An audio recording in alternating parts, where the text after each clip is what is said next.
Hi guys, welcome back to my channel na walang upload. So, ano tayo? Harvest tayo ng itlog. Kasi yung mga manok namin dito ay medyo generous ngayon. Nangitlog sila. So, ito yung ano natin source ng ating protein. So, harvest tayo. Ito. Ayan. So, dito, sa nest na to, mayroong, ano ba to? 2, 4, 6, 8, 9. So, 9 siya. Kasi parang dalawa yata sila dito ng itlog.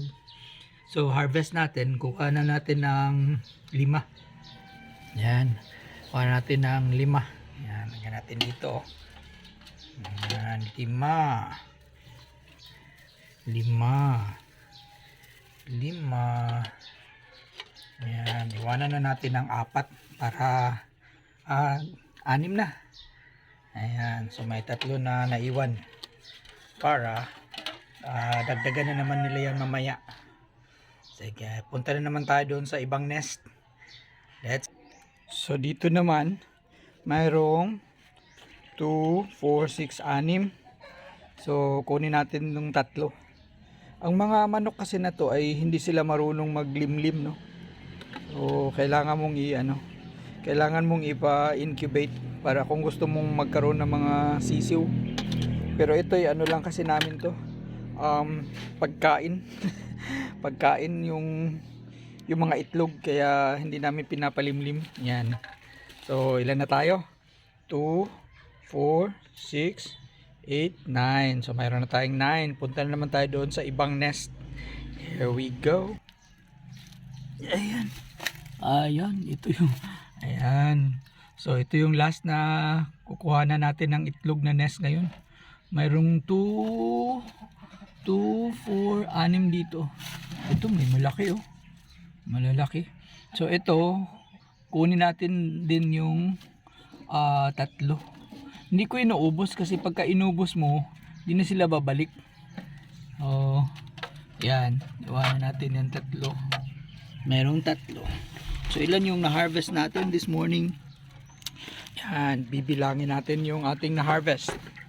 So, we have 2, 4, 6, 8, 10, 12. So, 12 eggs. Organic eggs. Ayan. Fresh. Ay, nag-harvest ako every other day, no? Minsan, every 2 days, madalas every other day. So ganito karami yung na-harvest ko every other day madalas. So mga 1 dosina. Yan, kasi may nag-try dito na maglimlim oh. Pero ilang araw na to siya, hindi pa rin nakapagpisa.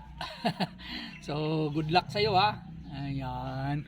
So ito. So dito sa aming backyard, ayun yung mga manok oh.